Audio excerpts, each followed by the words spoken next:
Hello guys, good morning. This is Maggie Raj here, and today I am going to get discuss about the capacitance. Okay, so what is capacitance? So here we will discuss the capacitance of capacitor and capacitance of a conductor. So capacitance of conductor and capacitance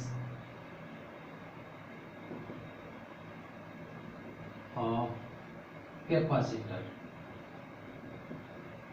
okay, so conductor की capacitance होगी और capacitor की भी होगी capacitance. So first of all, what is capacitance? What is capacitance? So we can say that the capacitance is a like a capacity, okay, to hold anything. तो यहाँ पर ये क्या है? इलेक्ट्रिकल कैपेसिटेंस है, इलेक्ट्रिक कैपेसिटेंस. तो हम इस कैपेसिटी को क्या बोल सकते हैं? This is the capacity to hold the electric charge.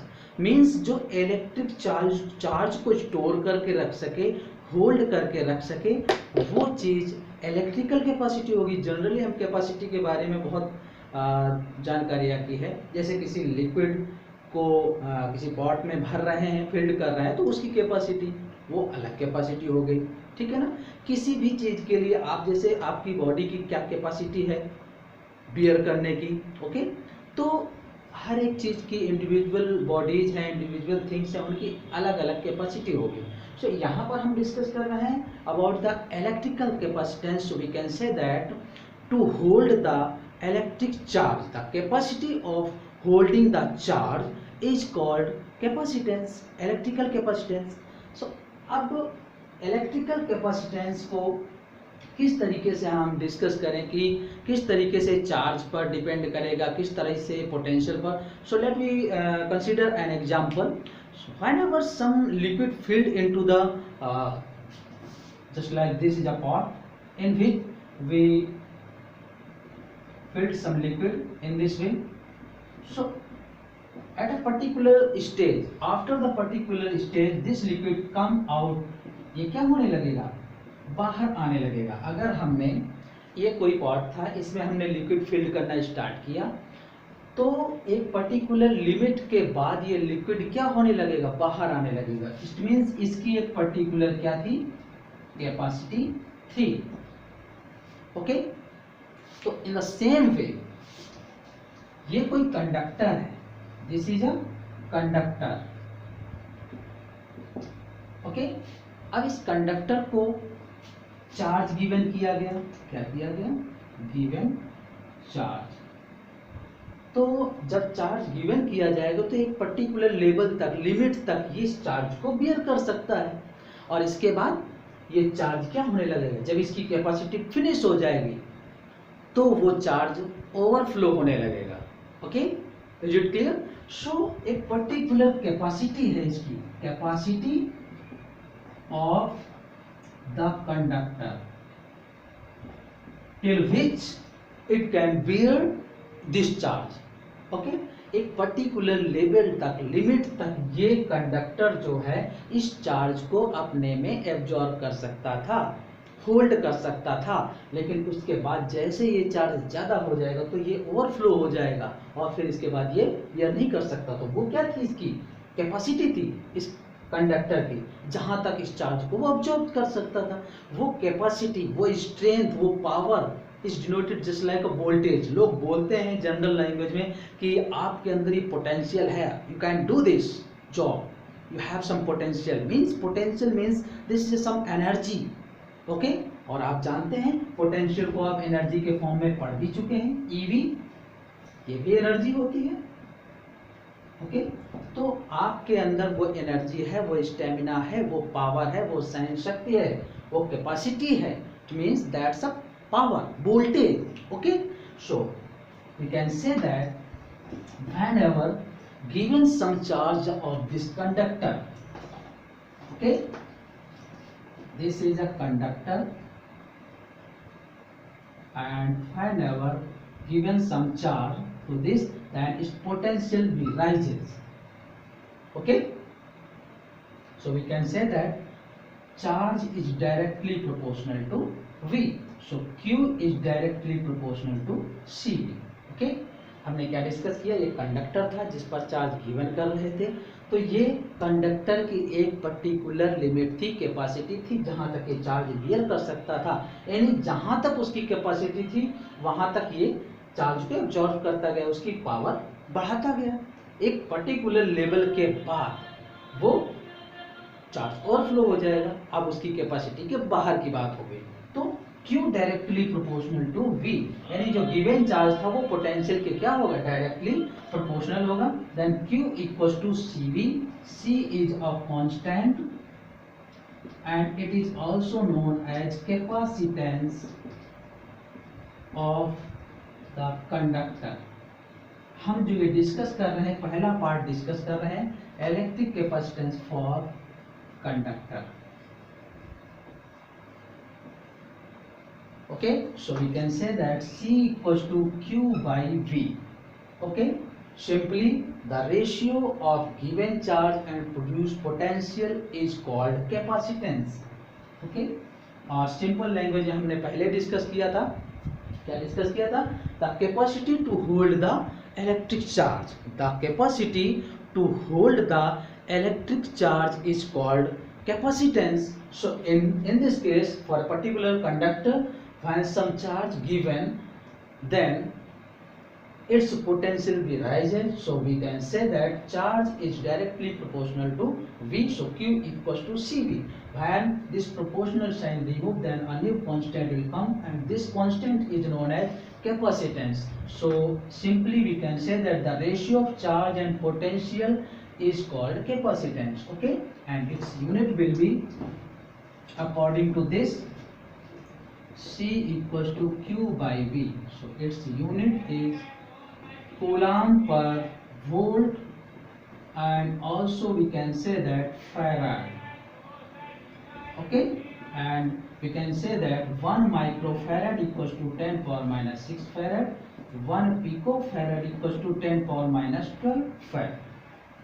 Okay, so these are the values of the capacitance in order of microfarad and picofarad. Simply देखिएगा, यहाँ पर हम एक चीज और डिस्कस करेंगे कि जो डाइलेक्ट्रिक स्ट्रेंथ होती है वो क्या है।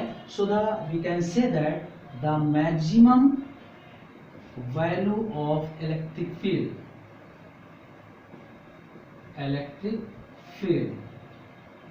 for that, the maximum value of electric field for that,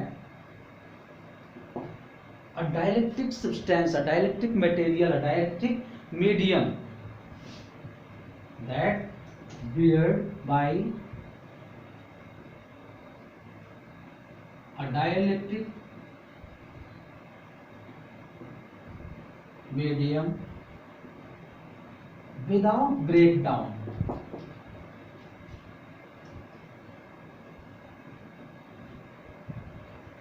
Okay, the maximum value of electric field, okay, the maximum value of electric field that can withstand, सहन कर सकते हैं, आप ऐसा भी बोल सकते हैं, that can withstand the maximum value of an electric field.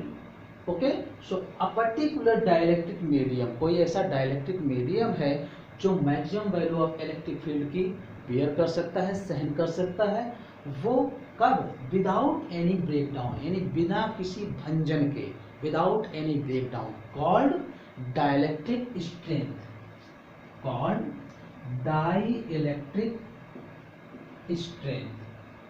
जो मीडियम था डाइलेक्ट्रिक मीडियम, उसकी स्ट्रेंथ क्या होगी, तो वो स्ट्रेंथ ये होती है कि जो मैक्सिमम वैल्यू इलेक्ट्रिक फील्ड की सहन कर सकता है। Okay, so we can say that the maximum value of electric field that withstand by any dielectric medium, dielectric material without any breaking, without any breakdown, called dielectric strength. So here the value of electric field is 3 into 10 power 6 volt per meter. So for it हम जानते हैं, देखिएगा, we know that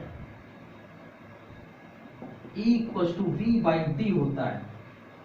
So if V equals to 3 into 10 power 4 volt, for this D equals to 1 centimeter means 10 power minus 2 metre इतना हो तो उसके लिए electric field की वैल्यू कितनी हो जाएगी. और यही वो मैक्सिमम इलेक्ट्रिक फील्ड की वैल्यू थी जो किसी डाइलेक्ट्रिक मीडियम के द्वारा बियर्ड की जा रही थी, विदस्टैंड की जा रही थी. ओके, तो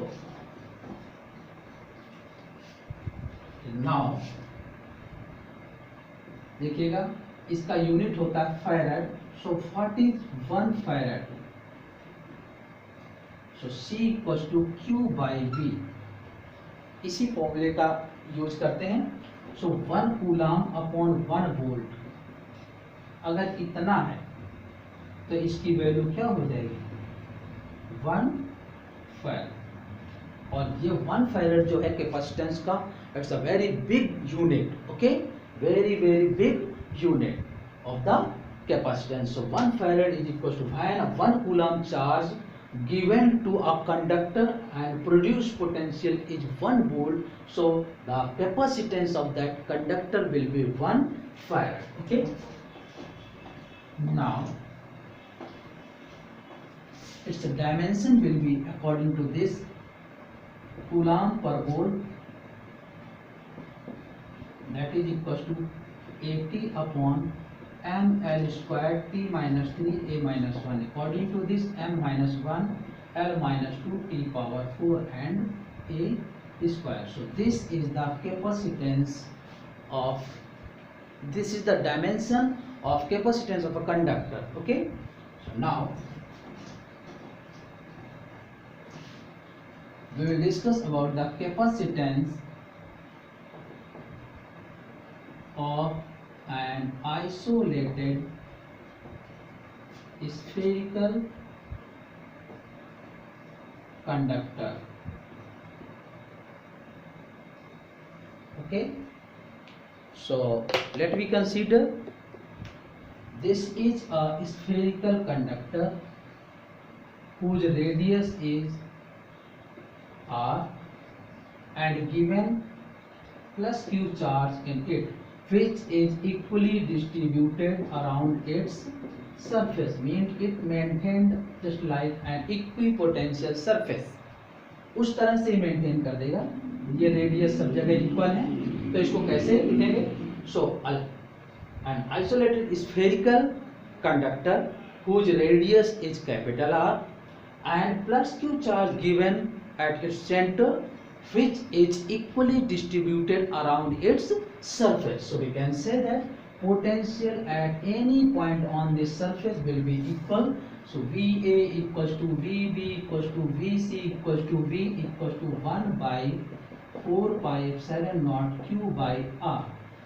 Okay, so according to this 1 by 4 pi epsilon naught Q by R, so Q by V equals to 4 pi epsilon naught into R, and this is equals to capacitance. So C equals to 4 pi epsilon naught into R. ये air में है इसलिए we can say that this is C naught. For any medium this will be equals to Cm 4 pi epsilon naught K into capital R. So 4 pi epsilon naught R into K C medium. So C medium equals to C naught K. यानी किसी भी medium में अगर हमें उसका dielectric slab, dielectric constant पता है तो उस मीडियम के हम कैपेसिटेंस इजीली ऐसे सॉल्व कर सकते हैं. Okay, so let me an example about this. Isolated spherical conductor whose radius is 9 centimeter. Okay, radius is 9 centimeter in air medium. So what will be its capacitance? Okay, let an spherical conductor whose radius is 9 centimeter.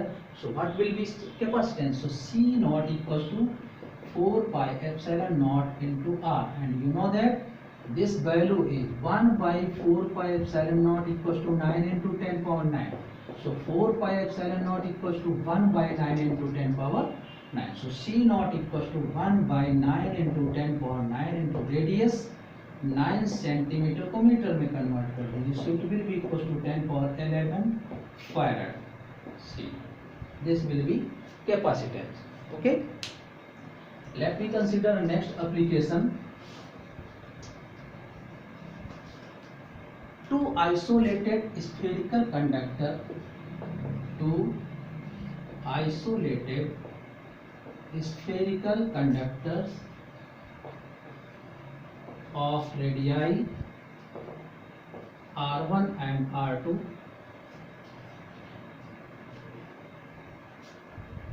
charged up to same potential. Calculate sigma 1 ratio sigma 2. दो spherical conductor हैं ऐसे, एक की radius है R1 और एक की radius है R2. ओके, ये कब तक चार्ज किए जाते हैं? Up to same potential. तो रेडियस अलग है तो इनके चार्ज ये मान लेते हैं Q1 Q2 है, क्योंकि इनकी कैपेसिटी अलग अलग होगी. So according to this we know that sigma equals to Q by A. Okay. So sigma 1 upon sigma 2 equals to Q1 upon A1 over Q2 upon A2. So it will be equals to Q1 by Q2, A2 by A1. But we know that Q equals to CV. So Q1 equals to C1V and Q2 equals to C2V because both isolated sphere charge up to same potential. कहाँ तक? Same potential तक charge किया गया. So sigma 1 by sigma 2 equals to C1V upon C2V A 4 pi R2 square upon 4 pi R1 square. So it will be equals to C1 upon C2 into R2 square upon R1 square. Sigma 1 by sigma 2. And you know that capacitance of both isolated spherical conductor 4 pi epsilon naught R1 and C2 equals to 4 pi epsilon naught R2. So put these value here. Okay. So now sigma 1 ratio sigma 2 equals to 4 pi epsilon naught R1 upon 4 pi epsilon naught R2 into R2 square upon R1 square. So it will be equals to R2 by R1 sigma 1 by sigma 2. So if the isolated spherical conductors charged up to same potential, then the surface charge density and relation between surface charge density and radius of that isolated spherical conductor is this, means sigma inversely proportional R. अगर simply बोला जाए एक, तो वो इसके लिए आपको पता था sigma equals to Q upon area 4 pi R square. So sigma inversely proportional to R square. But यहाँ है inversely proportional R because they both sphere charged up to same potential. ये कंडीशन अप्लाई की गई है, इस वजह से ये ऐसा होगा. Okay, now we will discuss about the common potential and loss in potential energy. Common potential and loss in potential energy when two conductors connected by a conducting wire. क्या कर दिया? किसी कंडक्टिंग वायर से connect कर दिया. So first of all we will discuss about common potential.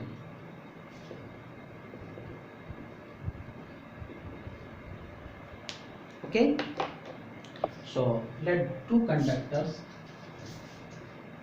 these whose capacitance are C1 C2, voltage V1 V2 and charge Q1 and Q2. So before connecting Q1 equals to C1 V1 and Q2 equals to C2 V2. Okay, but after connecting the conducting wire wire charge overflows from high potential to low potential and it will remains maintained till the maintains equal potential in both conductor. ये तब तक बना रहेगा high potential to low potential के लिए charge का overflow जब तक इनमें पोटेंशियल दोनों में कॉमन ना हो जाए। तो कॉमन पोटेंशियल क्या होगा V। So let now both conductors connected through a conducting wire. Okay, in this case charge will overflow from high potential to low potential and it remains maintained till the voltage will common in both conductors. So that is V. Now charge is Q1 dash and Q2 dash and capacitance C1 C2। देखिए जो capacity थी उनकी वो तो वही रहेगी, उनको charge को होल्ड करने की, कंडक्टर तो चेंज नहीं हुए तो उनकी कैपेसिटी भी नहीं चेंज होगी।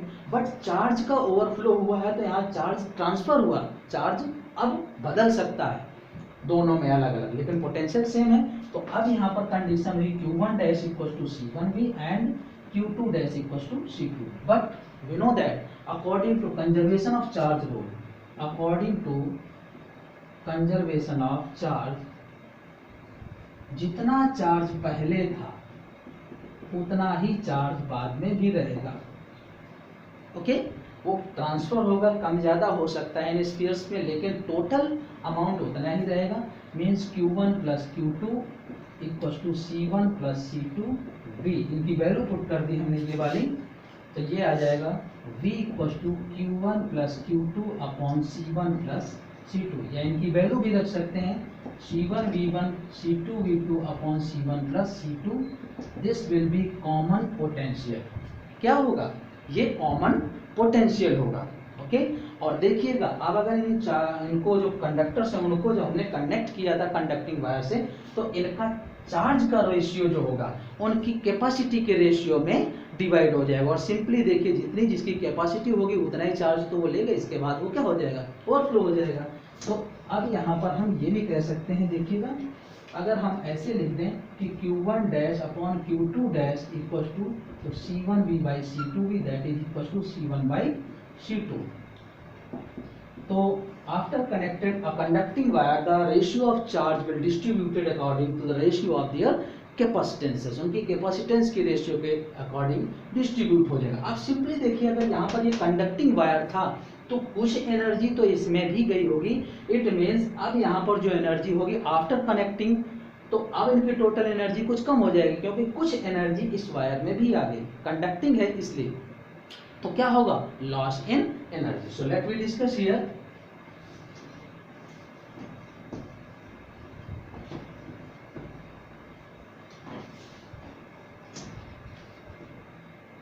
लॉस इन एनर्जी, तो इसके एनर्जी का फॉर्मूला कंडक्टर के लिए होता है U equal to half CV square. Okay, इसके बारे में अभी डिस्कस भी करेंगे। सो बिफोर कनेक्टिंग ये हो जाएगा, इसकी हो जाएगी energy U1 equal to 1/2 C1V1 square, U2 equal to 1/2 C2V2 square. This is energy of the conductor, energy of conductor in the form of capacitance. Okay, so total energy हो जाएगी U first U1 plus U2। Okay, that is equal to 1/2 C1V1 square plus C2V2 square. This is first equation. And after connecting potential क्या हो जाता है, दोनों में common. तो अब इसकी U1 dash half C1V square, U2 dash half C2V square. So U second हो जाएगा U1 dash plus U2 dash means 1/2 C1 plus C2V square. और B की वैल्यू हमने पीछे सॉल्व कर ली है, तो वो वैल्यू अगर यहाँ पर पुट कर दें C1 plus C2, C1V1 plus C2V2 upon C1 plus C2 whole square, तो ये भी स्क्वायर और ये भी स्क्वायर, तो स्क्वायर से कैंसिल आउट हो जाएगा। तो U सेकेंड की जो वैल्यू आएगी ये आ जाएगी 1/2 C1V1 plus C2V2 whole square upon C1 plus C2। This is second equation. Okay, अब कितना लॉस हुआ ये निकालने के लिए पहले की एनर्जी में से बाद वाली एनर्जी माइनस कर देंगे। तो U फर्स्ट कितनी आई थी 1/2 C1V1 square plus C2V2 square second है। और यहाँ पर आप कह सकते हैं here U1 greater U second because some energy also be lost in the form of that wire which connected by the both sphere. Okay, so delta U equals to U first minus U second. So 1/2 C1V1 square plus C2V2 square minus 1/2 C1V1 plus C2V2 whole square upon C1 plus C2।